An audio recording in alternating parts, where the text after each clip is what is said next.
I both wished and feared to see Mr. Rochester on the day which followed this sleepless night. I wanted to hear his voice again, yet feared to meet his eye. During the early part of the morning, I momentarily expected his coming. He was not in the frequent habit of entering the schoolroom, but he did step in for a few minutes sometimes, and I had the impression that he was sure to visit it that day. But the morning passed just as usual. Nothing happened to interrupt the quiet course of Adele's studies. Only soon after breakfast I heard some bustle in the neighbourhood of Mr. Rochester's chamber, Mrs. Fairfax's voice, and Leah's, and the cook's, that is, John's wife, and even John's own gruff tones. There were exclamations of, "What a mercy master was not burnt in his bed!" It is always dangerous to keep a candle lit at night. How providential that he had presence of mind to think of the water jug. I wonder he waked nobody. It is to be hoped he will not take cold with sleeping on the library sofa. And see. To much confabulation succeeded a sound of scrubbing and setting to rights, and when I passed the room, in going downstairs to dinner, I saw through the open door that all was again restored to complete order. Only the bed was stripped of its hangings. Leah stood up in the window seat, rubbing the panes of glass dimmed with smoke. I was about to address her, for I wished to know what account had been given of the affair. But on advancing, I saw a second person in the chamber, a woman sitting on a chair by the bedside and sewing rings to new curtains. That woman was no other than Grace Poole. There she sat, staid and taciturn-looking as usual, in her brown stuff gown, her check apron, white handkerchief and cap. She was intent on her work, in which her whole thoughts seemed absorbed.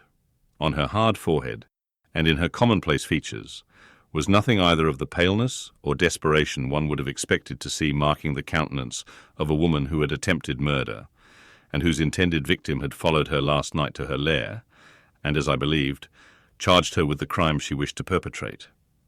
I was amazed, confounded. She looked up while I still gazed at her. No start, no increase or failure of colour betrayed emotion, consciousness of guilt, or fear of detection. She said, "Good morning, miss," in her usual phlegmatic and brief manner, and taking up another ring and more tape, went on with her sewing. I will put her to some test, thought I. Such absolute impenetrability is past comprehension. "Good morning, Grace," I said. "Has anything happened here? I thought I heard the servants all talking together a while ago." Only Master had been reading in his bed last night. He fell asleep with his candle lit, and the curtains got on fire. But, fortunately, he awoke before the bedclothes or the woodwork caught, and contrived to quench the flames with the water in the ewer. "A strange affair," I said, in a low voice. Then, looking at her fixedly, "Did Mr. Rochester wake nobody? Did no one hear him move?" She again raised her eyes to me, and this time there was something of consciousness in their expression. She seemed to examine me warily. Then she answered, "The servants sleep so far off, you know, miss, they would not be likely to hear. Mrs. Fairfax's room and yours are the nearest to Master's, but Mrs. Fairfax said she heard nothing. When people get elderly, they often sleep heavy." She paused and then added, with a sort of assumed indifference, but still in a marked and significant tone, "But you are young, miss, and I should say a light sleeper. Perhaps you may have heard a noise?"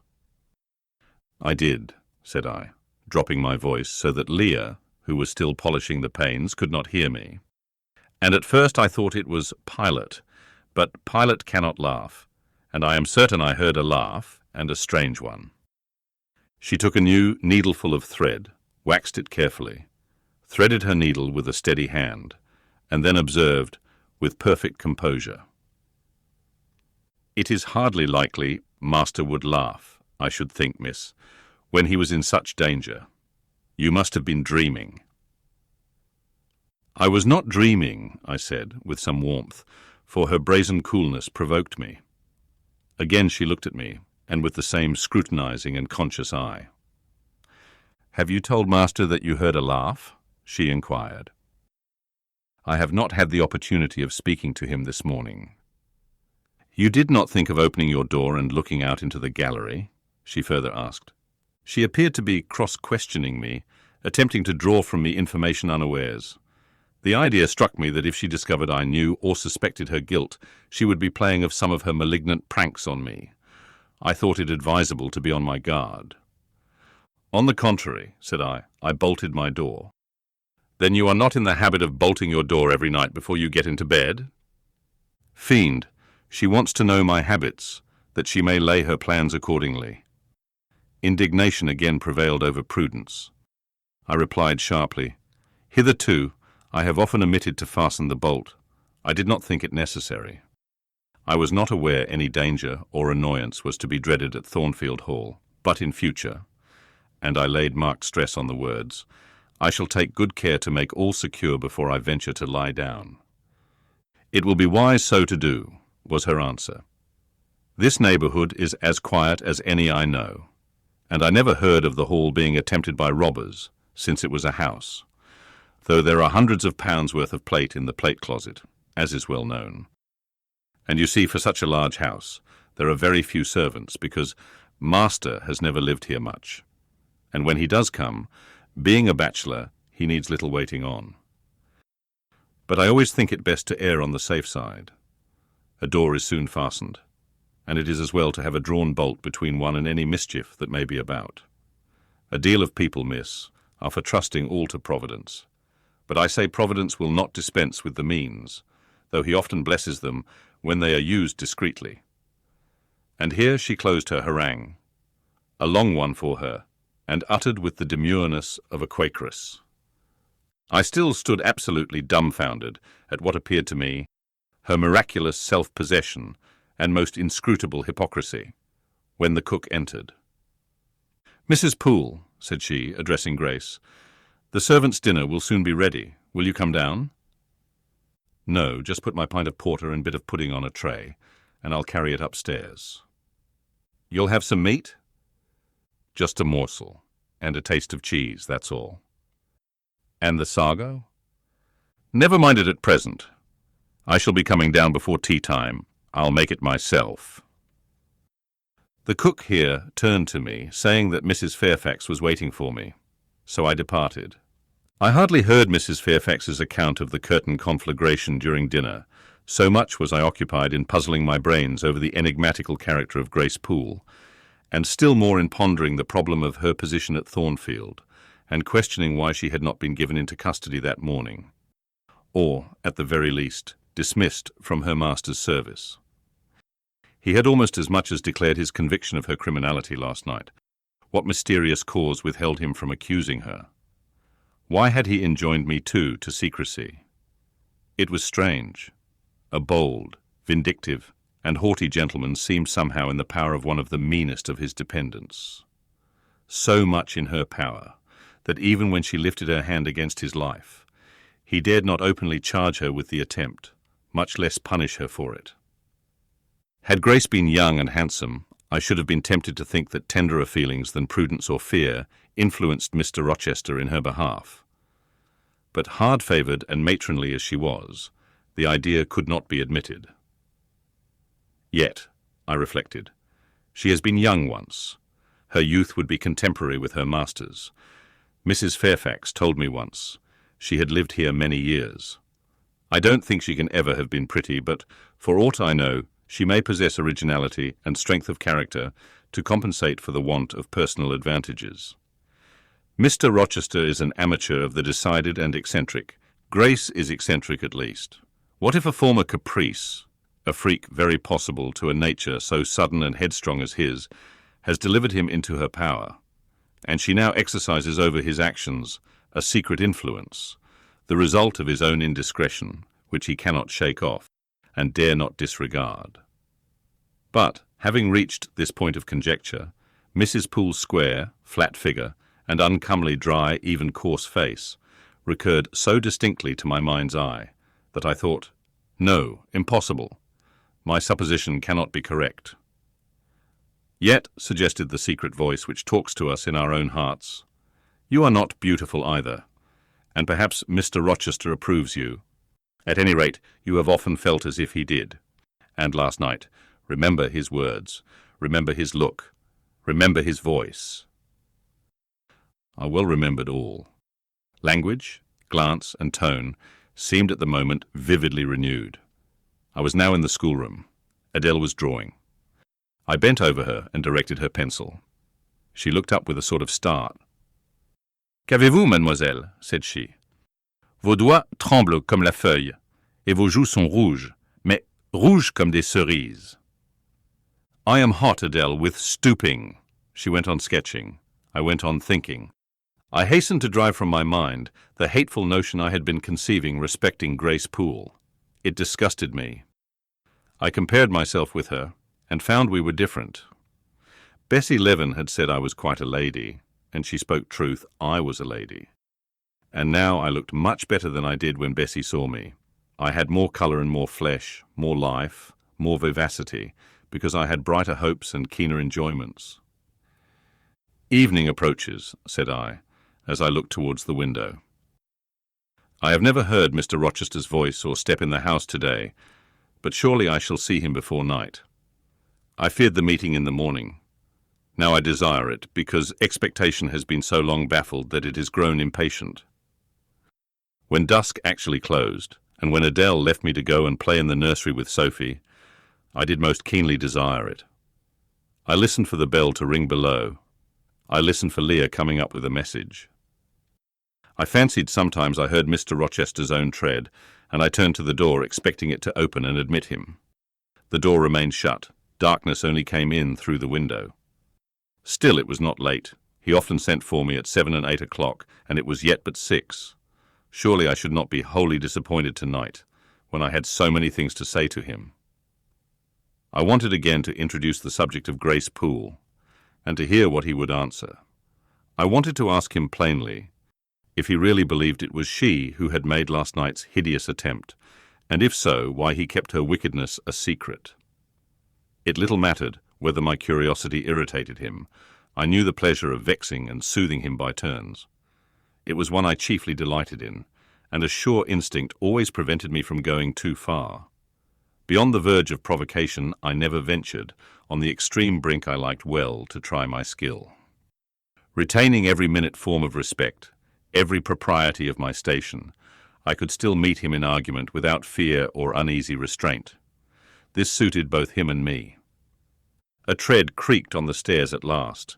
Leah made her appearance, but it was only to intimate that tea was ready in Mrs. Fairfax's room.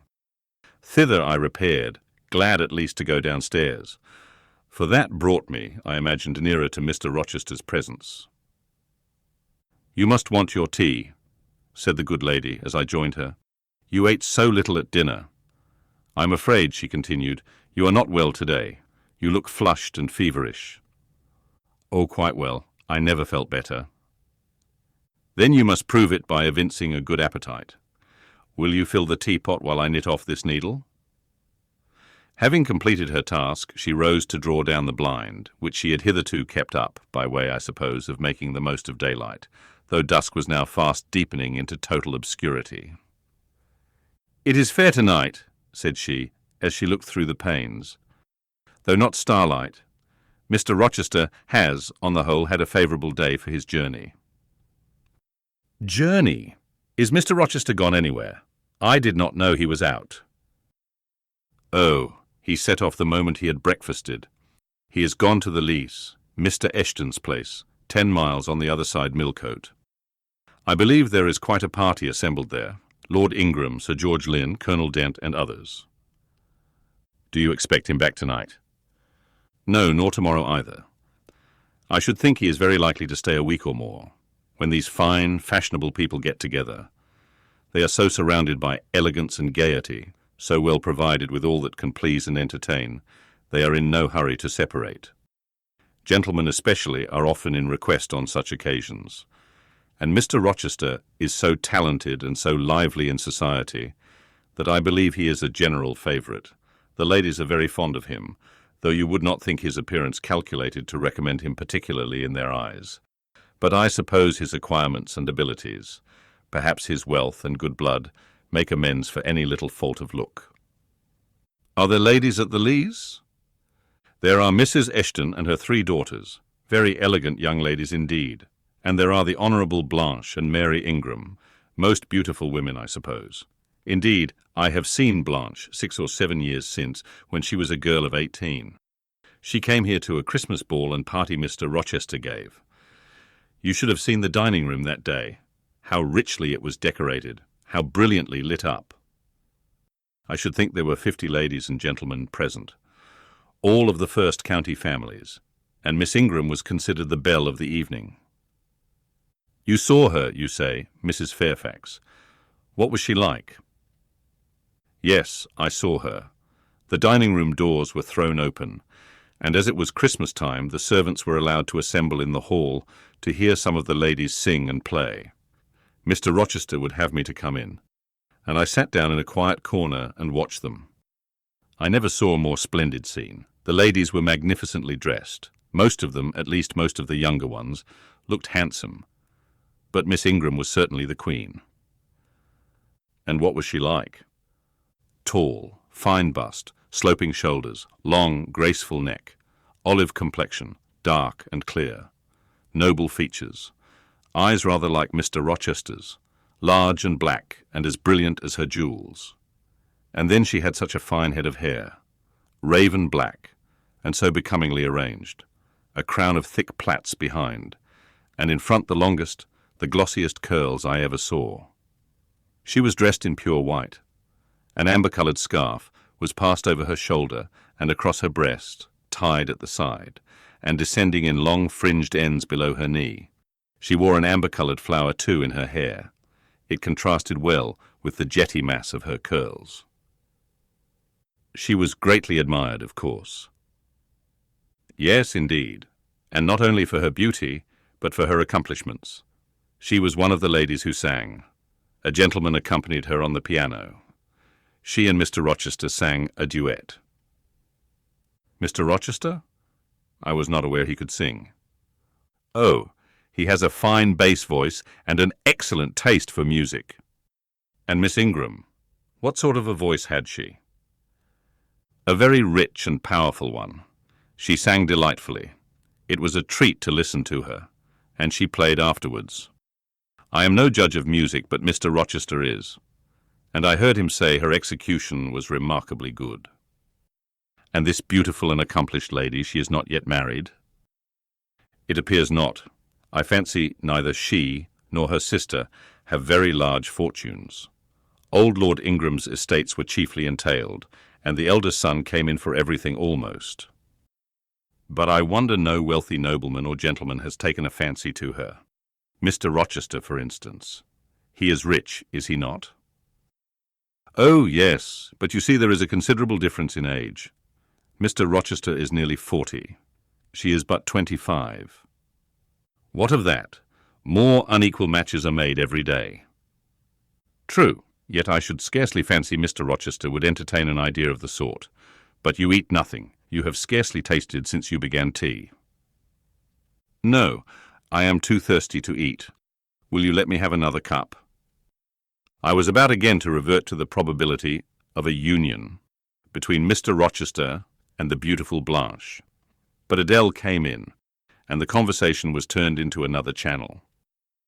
When once more alone, I reviewed the information I had got, looked into my heart, examined its thoughts and feelings, and endeavoured to bring back with a strict hand such as had been straying through imagination's boundless and trackless waste, into the safe fold of common sense.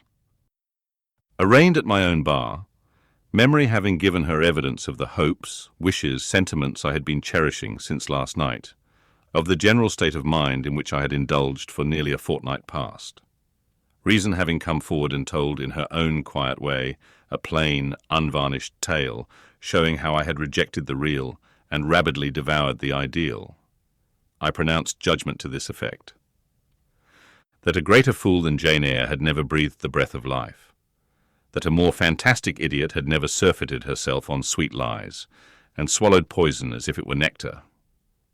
You, I said, a favourite with Mr. Rochester? You gifted with the power of pleasing him? You of importance to him in any way?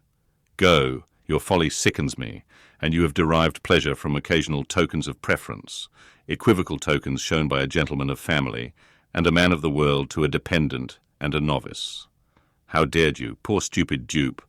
Could not even self-interest make you wiser? You repeated to yourself this morning the brief scene of last night. Cover your face and be ashamed. He said something in praise of your eyes, did he?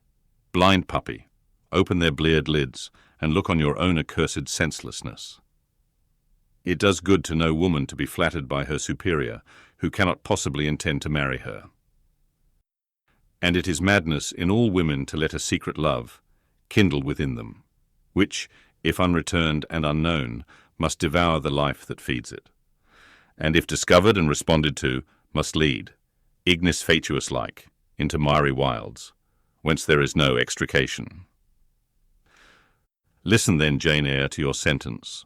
Tomorrow place the glass before you, and draw in chalk your own picture, faithfully, without softening one defect. Omit no harsh line, smooth away no displeasing irregularity. Write under it, portrait of a governess, disconnected, poor, and plain. Afterwards, take a piece of smooth ivory. You have one prepared in your drawing box. Take your palette, mix your freshest, finest, clearest tints. Choose your most delicate camel hair pencils. Delineate carefully the loveliest face you can imagine. Paint it in your softest shades and sweetest lines, according to the description given by Mrs. Fairfax of Blanche Ingram. Remember the raven ringlets, the oriental eye. What? You revert to Mr. Rochester as a model. Order, no snivel. No sentiment, no regret. I will endure only sense and resolution. Recall the august yet harmonious lineaments, the Grecian neck and bust. Let the round and dazzling arm be visible, and the delicate hand. Omit neither diamond ring nor gold bracelet. Portray faithfully the attire, aerial lace and glistening satin, graceful scarf and golden rose. Call it Blanche, an accomplished lady of rank. Whenever in future you should chance to fancy Mr. Rochester thinks well of you, take out these two pictures and compare them. Say, Mr. Rochester might probably win that noble lady's love if he chose to strive for it. Is it likely he would waste a serious thought on this indigent and insignificant plebeian? I'll do it, I resolved, and having framed this determination, I grew calm and fell asleep. I kept my word. An hour or two sufficed to sketch my own portrait in crayons, and in less than a fortnight I had completed an ivory miniature of an imaginary Blanche Ingram. It looked a lovely face enough, and when compared with the real head in chalk, the contrast was as great as self-control could desire. I derived benefit from the task. It had kept my head and hands employed, and had given force and fixedness to the new impressions I wished to stamp indelibly on my heart. Ere long I had reason to congratulate myself on the course of wholesome discipline to which I had thus forced my feelings to submit. Thanks to it, I was able to meet subsequent occurrences with a decent calm, which, had they found me unprepared, I should probably have been unequal to maintain even externally.